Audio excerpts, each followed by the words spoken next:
right, without further ado, I'm really excited to be here. I'm just facilitating this session, but I've got three wonderful women here who I love working with, who are really amazing. They're inspirational. They have incredible backgrounds and careers, and I just love to have them with me. And the most fun part about having them is just to hear some of their stories and have them have a conversation. We wanted to do something less formal and just really have a discussion.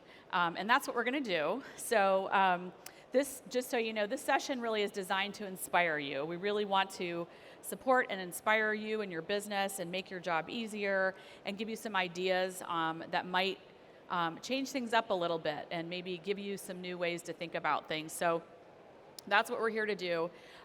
Instead of me introducing our lovely speakers, I was going to have our speakers introduce themselves because they all, like I said, have kind of cool stories. And I'd love for them to speak a minute about their background.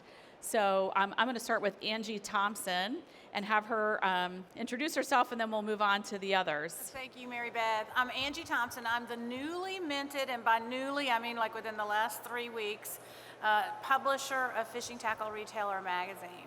But I have a really deep background in media. I've worked in the fishing industry for over 30 years.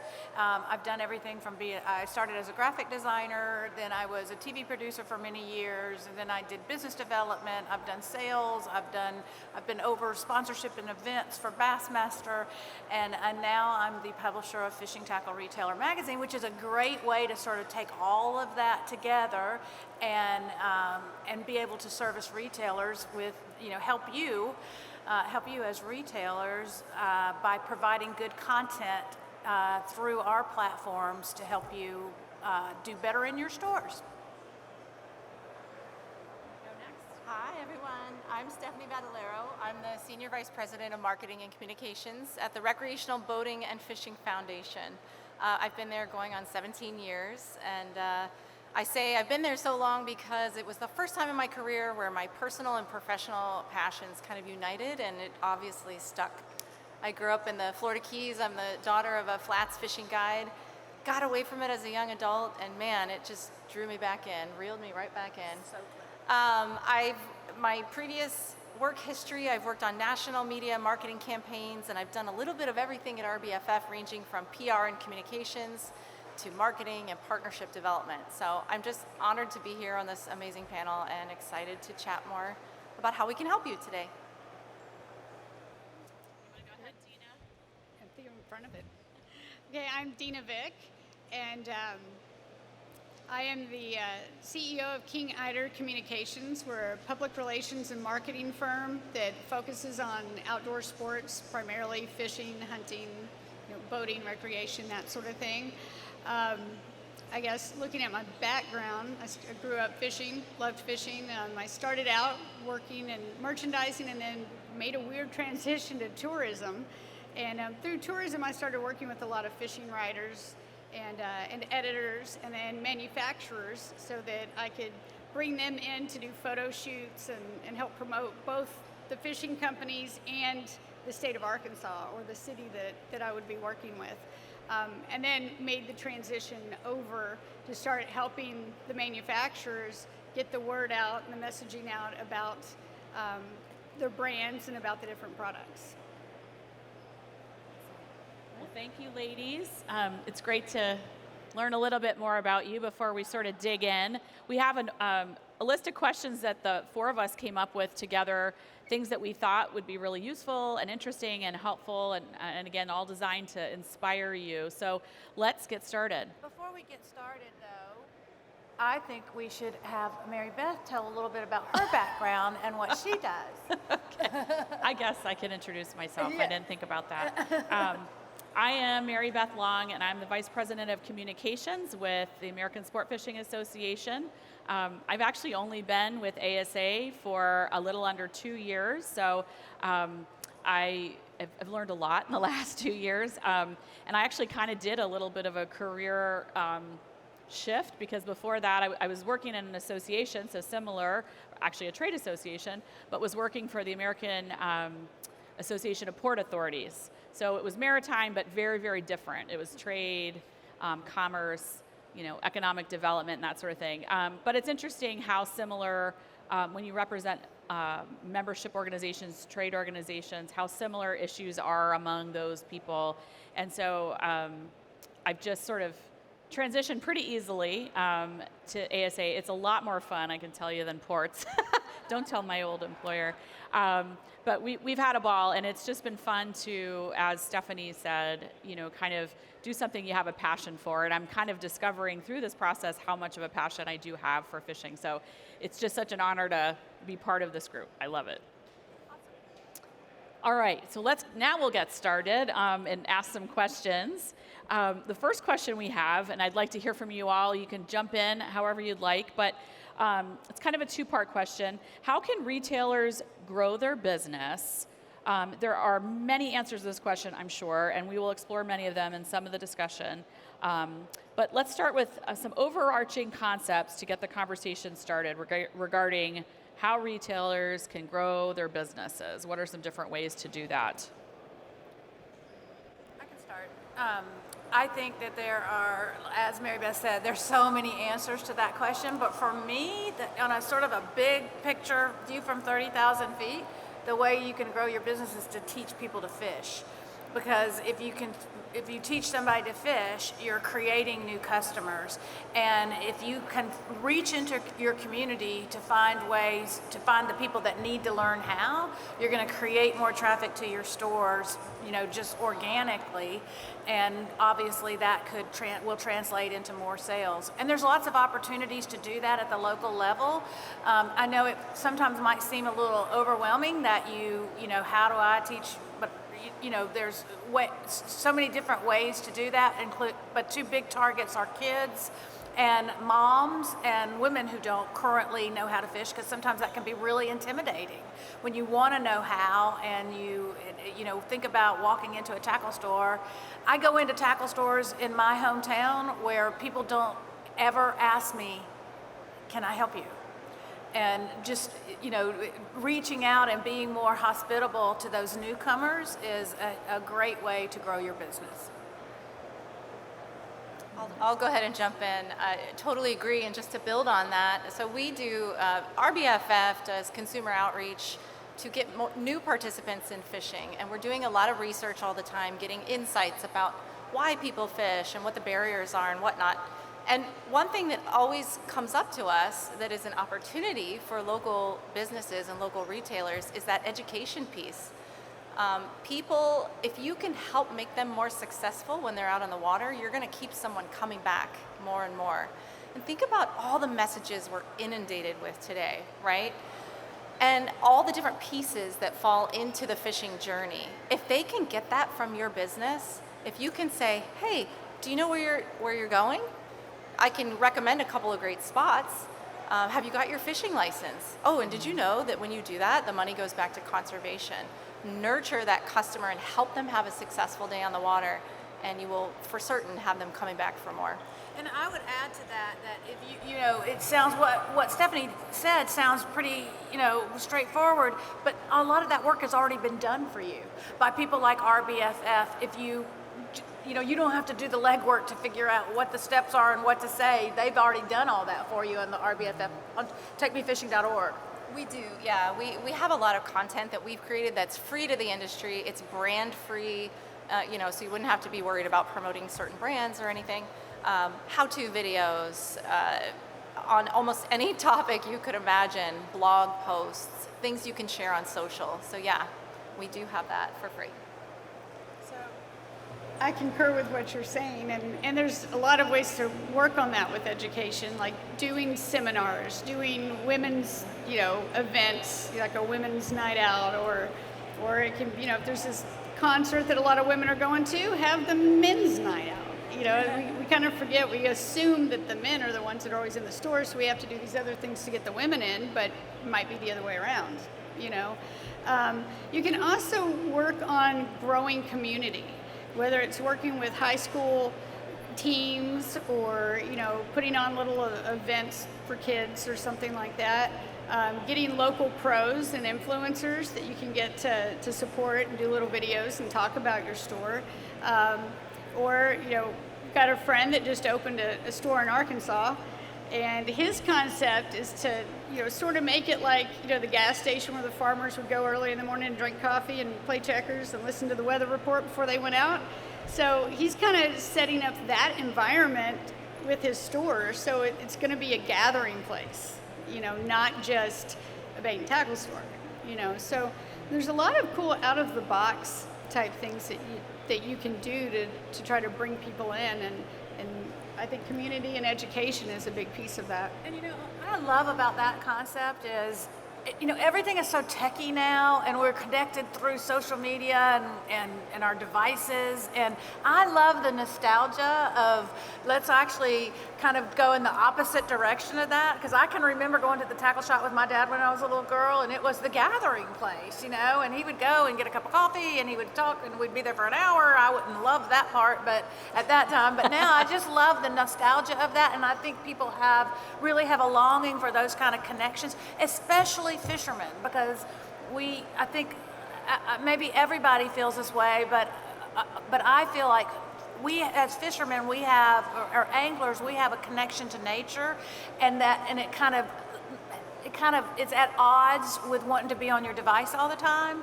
And so if you can provide opportunities for people to connect face to face in real life, I think those are great ways to grow your business. Those are all really great points. Thank you guys for sharing that. And I love the idea too that it's like sometimes we get so focused on what's modern, what's current, what's trending, that we forget that maybe there were some things that used to work.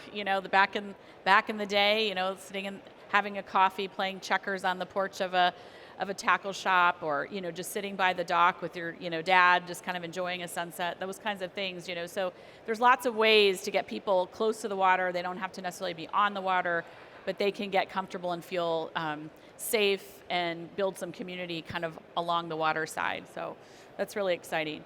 All right, so this next question was really important to Dena. We were talking a lot. She and I actually were on a call before we got the panel together, and we're talking about brainstorming a bunch of ideas. And one of the things she was talking about is advertising, and how advertising fits in with your strategy, your business strategy. It is a very important tool. So I'm going to start with Dena and ask, how can retailers take advantage of inexpensive advertising opportunities to drive customers to their store? And I think that's the emphasis on, inexpensive. It doesn't always have to be the big bucks. There are so many ways, especially now, we have so many free tools to be able to take advantage of advertising. So why don't you talk about that? Right, and I'm talking primarily paid advertising, but there's earned and a lot of other areas you can go with it. But anything from traditionally, if we think back before the explosion of social media, what did we do, right? And a lot of people, I think, forget about that on a local level, but it's still very, very important. I think people think, well, everyone's looking at social media, we can do it that way, but your local newspaper, the radio station, the farm report, the weather report, and now maybe it's Sirius FM instead of local. Things are changing a lot, but find ways to reach out to the local community. Or if a tournament's coming in and it's in this city before it gets to your city, work with them. They may have ways that you could get in on advertising, or the city. A lot of times there's co-ops. When you look at tourism, whether it's the city, the county, parks department, or even the state, if there are tournaments or events or something like that and they're moving around and they're coming in, sometimes there's a co-op opportunity. So you may not be able to afford a full page in some magazine, but a lot of times they'll do like a picture of the lake or something for part of it, and then they have spots where you can also, buy in, so it's a lot cheaper to be a part of. And if they're not doing that, get with, I always say co-opetition, your competitors. If you both grow, or all three of you in the city grow, then it helps all of you, right? Fishing grows. So reach out and work with them and put something together and maybe present it to your local, city or county or, regional organization to see if you can't do stuff like that to help promote. But there's still, there's a lot of inexpensive advertising you can do with social, from geolocation and all those things. But still look at that traditional part when you're looking at your local community. And I would add to that, I used to sell sponsorships and partnerships for Bassmaster. And when we would go into communities, we would actually go to the state, because the state tourism department has a lot of money, but many times lakes are located in a part of the state that they're challenged to promote, because a lot of times it's rural. And so if you can go to your state agency, your state tourism, or what would be the tourism department, and you would and just ask them if there's possibilities for them to help you promote your area as a fishing destination. You have anything to add, Stephanie? Yeah, I'll just add, I love the spirit of what you're saying, Dena, this whole, it doesn't have to be glossy, it doesn't have to be expensive, it can be very traditional, tried and true tactics. And one that has worked really well for us, with the Take Me Fishing campaign, we're out there in all these modern digital channels, but we still run a direct mail program. Oh. Because that thing works. Yeah. It reminds people to register their boat because of all the fun they could have out on the water. Don't dismiss things like that too. I think actually in a day and age where we're getting so many electronic messages, a nice little postcard is really nice. And will catch people's attention. So things like that still work too. Yeah, so you can be forward thinking and also go a little old school. I think that's starting to be the theme here. Don't discount anything. There's lots of cool opportunities. And on that note, okay, so kind of talking about social media and and trends and things, and I know not everybody is as sophisticated with that as everyone else, but it's becoming so commonplace. Even the way that people target advertisements. I don't know if you've noticed. You'll be like reading a newspaper article or something, and all of a sudden the shoes that you were looking at, on Amazon pop up, and it's like, how did that happen? So it's affecting all of us all the time. So I guess if you're going to embrace social and/or geo-targeting and things like that, what are some ways or easy ways that maybe folks could think about incorporating that into their business? Well, like with geo-targeting, and how many of you know what that is? Okay. So there are some strategies that I work around or work with. So if you've got a particular product or an event or something, and you want people to come in to your store, there's two ways to do it. You can geo-target, this is horrible, I shouldn't say it. You geo-target your competition, but you can also geo-target your area, your city, whatever, so that your ads are only going to the people with that either zip code or that interest. You can do it by keyword. People that bass fish with this, and this in a certain area, so that you're really pinpointing your advertising. It's not that hard to do by yourself. There, of course, are companies and agencies that can help you, but Facebook and Google and other places, they actually will help you, and you can read how to do it. But a lot of it still is the word of mouth kind of thing. Like I said, if you have influencers, if you're working with high school teams, fishing teams, or other organizations, and you've got them doing little videos or podcasts or something, or have them come in and talk about new products, or, I think they still do this. You take a picture, we have it on Facebook and everything else, but they still like to hang it in the tackle shop when they catch this giant fish. Maybe, flip on your phone and do a little live and ask them about it. What'd you use and that sort of thing, and put it out there. So there's just so many opportunities with social media. It would take, 3 sessions to do it, but you can do it pretty inexpensively, and it's pretty easy to find out how to do it as well.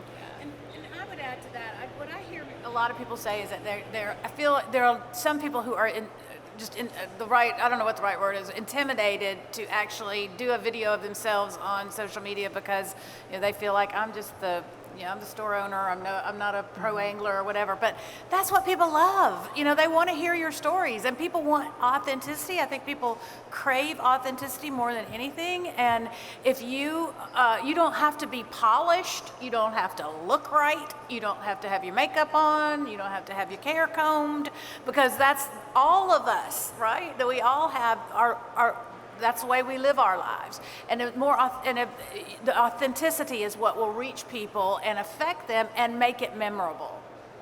Absolutely, I absolutely agree, and I'll just add, kind of bridging back to that first question about how to grow your business. We were talking about, nurturing your customers, helping them be more successful on the water, have a great day fishing, social is a great place for that.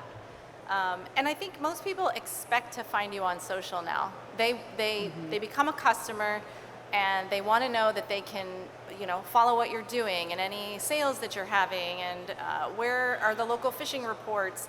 But the social space is a great place to do that education, and you can plug in those free how-to videos that we have. That's right. And also, kind of build trust and build community with your customers.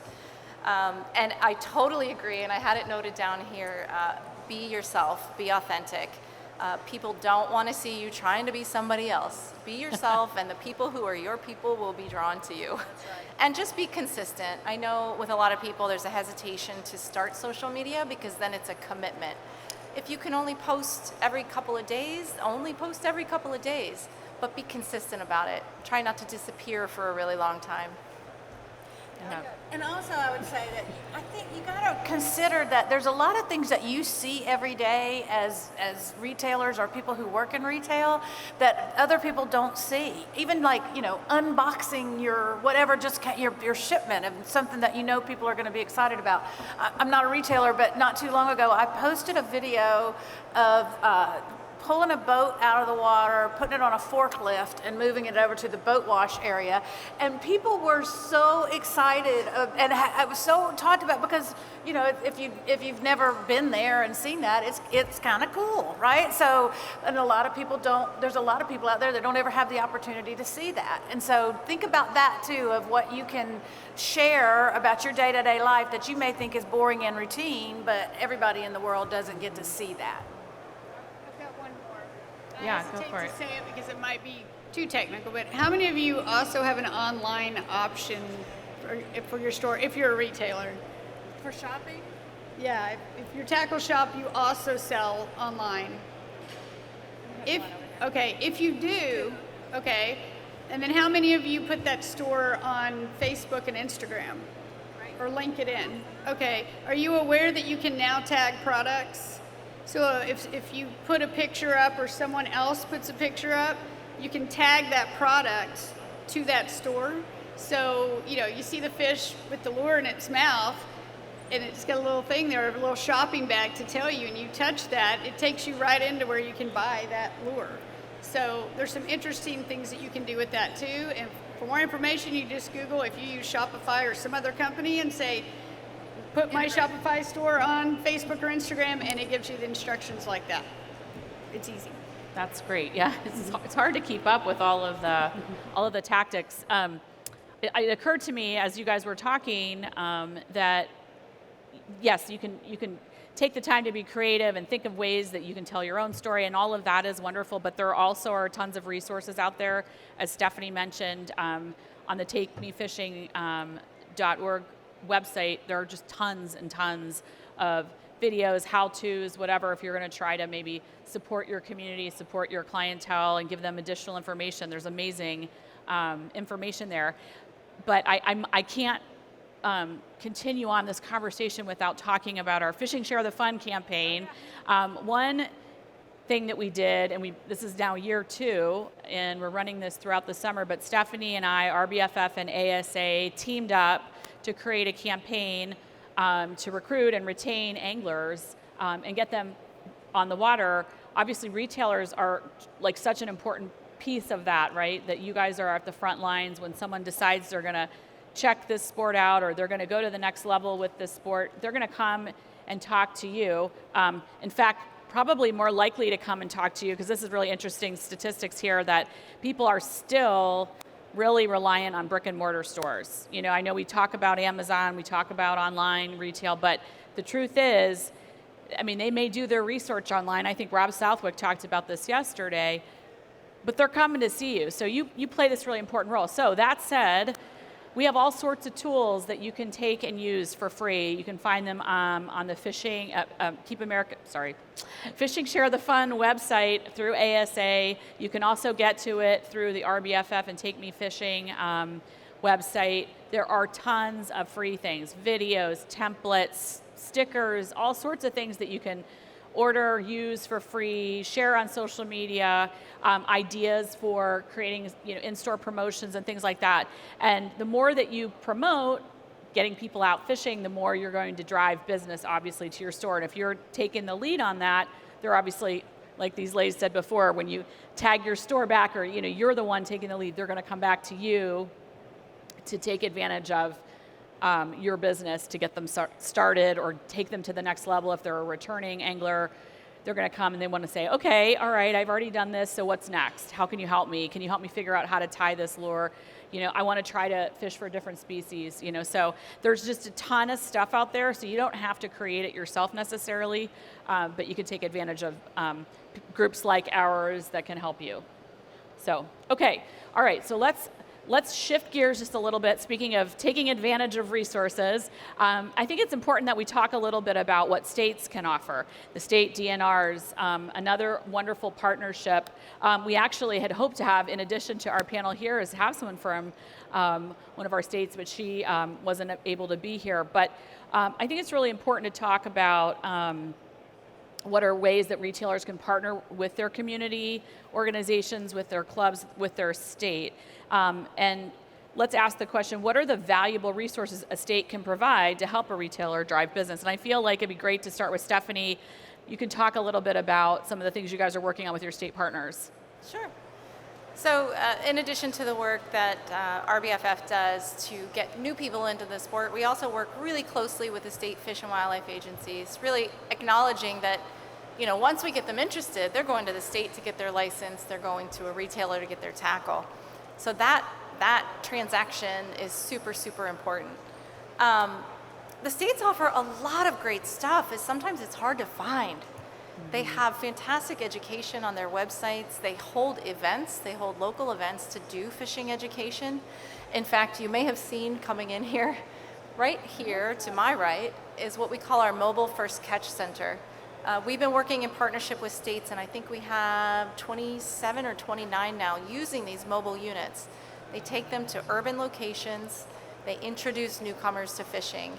And that's a partnership opportunity for your business. Maybe you can show up one day and offer an incentive to come into the store, or you have giveaways or something like that. States also offer free fishing days.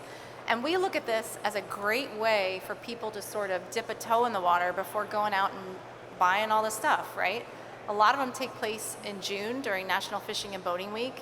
So if you are an angler yourself, you can take someone who is not licensed to go out and give it a try.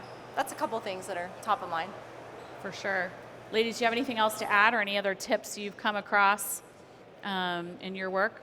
Yeah, so one thing, back in Arkansas, we had a big tournament that went all 300 miles of the Arkansas River. So it was really almost like 5 tournaments because you had 5 weigh stations for the different pools of the river. Went across the whole state, lasted 3 days. The Arkansas Hospitality Association is actually the one that put it on, but it had help and funding through the state. So it involved a lot of different cities, and like the pools are lakes, but it is the river. So what we did to help get the community involved in everything, we picked, or we threw it out there to let them decide, but the different bait and tackle stores were registration points.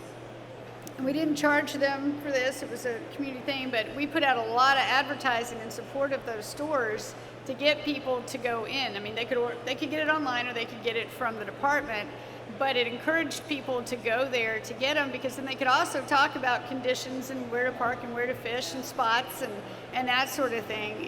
And when they finally quit doing the tournament, a lot of them were really bummed because it was a really good way to interact with the community and with a lot of people from out of state, because people would come in from all over for that tournament. So there could be things like that going on, but if you can check in with them, whether it's your DNR or Game and there it's called Game and Fish instead of DNR department, or even tourism, and see what they're doing to promote. And a lot of times they need help, they need feedback. I mean, it was unique with my state because I had a fishing background, but that doesn't mean that every other agency like that has somebody. You might could really help them out, and it becomes reciprocal. Absolutely. And again, just to remind you in terms of resources, if you're trying to figure out, well, who is who is in my state doing this or that? What kind of programs do they have? How could I connect? One of the great resources, again, back to takemefishing.org, on their site, there's a lot of good information. A lot of times they list free fishing days. They will talk about which states have the mobile first catch centers. And you have 36 now around the country? 30 trailers, how many states? 26. Okay, well, I was close, sort of close. We're going to be at 36 by next year's Lunch and Learn. You know what? Go for it. We also have some plug-in tools for those of you who have websites. That's a great point. A license plugin. One of the barriers to fishing is, people have a hard time understanding and finding the licensing information and understanding rules and regulations. And we have created a plugin tool it's a piece of code you put in the back end of your website where a consumer can come and click on their state and it takes them right to that license page where they can get more information. So they're not sifting through the DNR site, which, let's face it, can sometimes be confusing. Yeah, and every state's different. It depends on where you are, so that's a nice resource. And we do have a places to boat and fish plugin as well. We populate a map for the entire United States with places that the state agency has designated as public bodies of water. So, if people are looking for places to go, that's something quick and easy you could have on your site. It's powered by Take Me Fishing. So thanks for that reminder. Yeah, and I was going to say the same thing. I even have it on my website, okay? I'm a PR agency, and I have those plugins on my site. I don't know if anyone looks at the stats, but guides that I've hunted and fished with, they give my website out to everybody because it's right there, and they can click on it and go down, and scroll it for the particular state. Because there are a lot of stores now that aren't selling the license anymore. So if you're not selling it, you can go online, but go to my website, it's right there, click on it, it'll take you straight through and you can get it done. And that way, one, it's getting them to your website. Two, they're coming to your store anyway, so now they've got that, and three, they can get their license really quickly. Yeah, and nowadays, it's funny. I thought the QR code thing was headed south, right? Before COVID, I thought, I don't know, this thing doesn't seem to be taking off. And then COVID happened, and no one wanted to touch anything or do anything have menus, have whatever. And so we've all gotten really oriented to clicking on QR codes, whether we're ordering a beer, whether we're shopping or whatever. So that's another super easy thing. You could just have a little sign at your checkout with a QR code that could either go right to your website, could go to the takemefishing.org website, and there's all these great tools. And I think that's a wonderful leave behind. Someone buys some equipment from you, and then they're like, gee, I wish I knew more than just where to fish kind of right here. I was hoping to go further into the state and do something a little bit different or get on the river or whatever. They have that information, and they're going to remember you as being that sort of connection point. So that's another just kind of fun tip. I would just add one kind of easy thing is I think most state agencies, game and fish agencies especially, have a public affairs officer, and if you can just call that, you could just call them at in fourth quarter probably, and ask them what kind of education opportunities they're planning for the next fiscal year, and then invite, if there's anything that matches with what you're trying to do, ask them to bring it to your store or your area, and offer to support them in promoting it. Yeah, that's a great point. All right, so we have one more question left, and then we want to take a minute to be able to turn this around and allow you all to ask some questions of our panelists, if there's anything that's on your mind or anything you've been wondering about. But before we do that, I thought it'd be interesting to talk a little bit about manufacturers. So, okay, here we are, we're at a big trade show. ASA represents, our membership, since we're a trade association, is the manufacturers and the retailers. We're trying to bring them together and bridge that connection all the time. So how could a retailer take advantage of working with their manufacturers, maybe to partner in creating a promotion or a store event or something like that? Because oftentimes I think there's opportunities that maybe either get left on the table or they're not, they don't realize that they can avail themselves of. So maybe one of you all want to talk a little bit about that. I know, Dena, that was something that you had brought up when we were on the phone. Okay. So most of my work is with the manufacturers, and we tell brand stories. So we want people to understand how to use a product, where they would use it, et cetera, et cetera, et cetera. So there's all of these things that we put together to put out there that I think sometimes there's a disconnect and the retailers don't know that it's available to them. And all of those releases are either on like their website where you can pull the information, or every one of them goes to the Fishing Wire.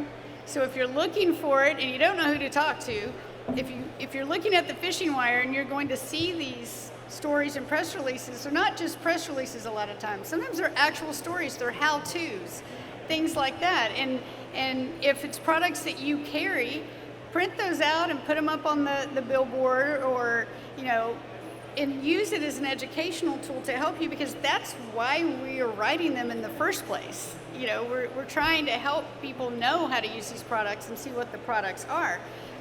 Talk to your whether you have a rep or you use a buy group or distributor, or however you are getting your products to you.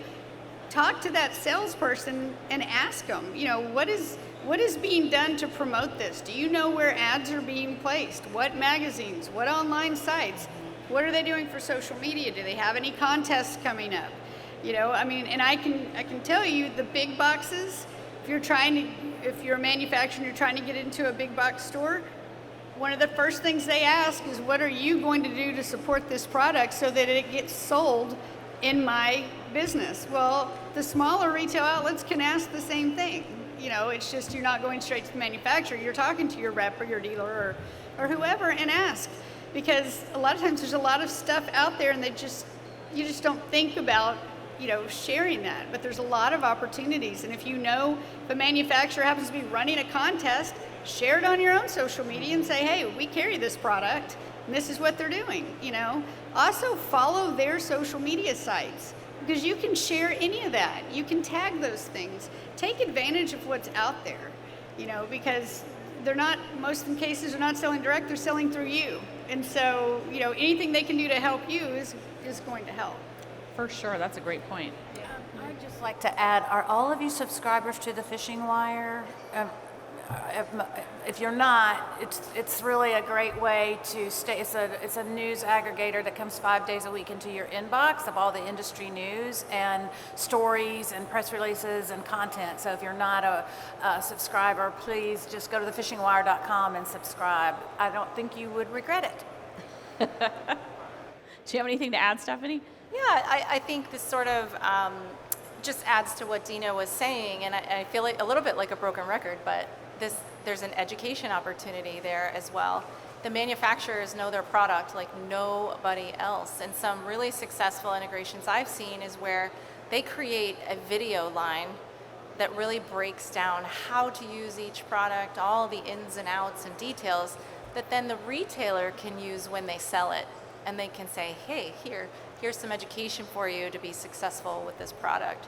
That's just one practical example of what you're saying, like with the press releases and information. And then there's one other option. Seems kind of out of the box, but if you see those press releases, or you see which a lot of these companies either have an internal marketing person or PR person, or they use an agency like mine. There's several of us out there, and that contact information are usually in those stories or those releases. If they're not, then go to the website, whatever, but get that information, because for a company I represent and you're trying to find out, well, I want to do a promotion and I'm looking for product, and you don't know where to go because this is a mega company, right? Go find that PR company or that PR person or the internal person, and they'll get you to the right people. Sometimes you have to work with the reps, you don't work with them, but we can tell you that, or we can put in a good word, or we can say, well, we're working on an upcoming program with different stores or whatever, and we'll keep you on the list. But there's ways to go find people that can help you. That doesn't mean you have to call a corporate office in some other state. Right.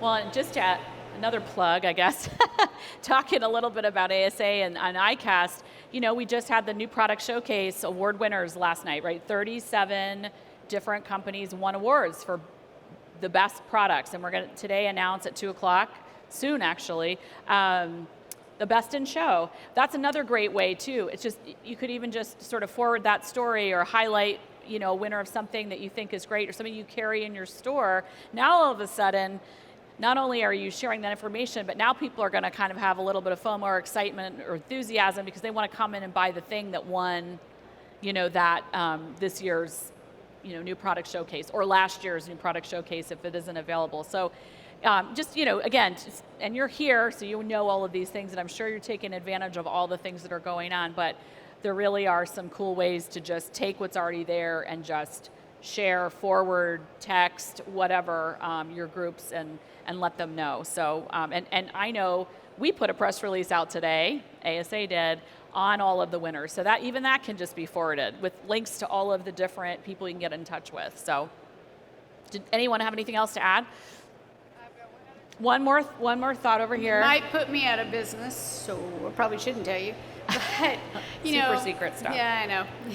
If you're trying to do, a good way to reach out to your customers is doing newsletters, get their email. We put out newsletters and information. And the biggest thing that I hear from people is, I don't have time at all, and I don't write, And the AI tools out there now, don't do it and think it's perfect. You've got to read it, you've got to edit it, you've got to look at it, but there's a lot of free tools out there that can help you and not necessarily let it write it for you, but give you an idea, like I just can't think of the sentence, or how should I say this, what we want to do. Put it in there and it gives you like 5 different options to spark ideas. And they'll even work for social media posts. If you're like, I just don't have the time and I can't do it, you can throw it in there and it'll give you ideas, or it'll give you the post. And it really is, a little toolkit that can help independent retailers that, don't want to go hire a big agency or hire a social media person that doesn't understand their business. Just use it wisely, but there are tools out there that can help you. Ironically, there's an AI session right after this one, so if you want to stay on, that's another area that you could stay and kind of learn some things, some tips and tricks. It's probably not enough time to really dig into AI, but it gives a little flavor of, Sid will give us a little flavor of how that's been working or how that can work for you. And we're going to also have an influencer panel right after that. So there's a couple great sessions this afternoon, and those influencers, their goal isn't to just talk about how great influencing is, but to talk about how they can help you and how their messages help drive, again, traffic to your stores, and how you can build partnerships with them. So we've got some more resources there for you.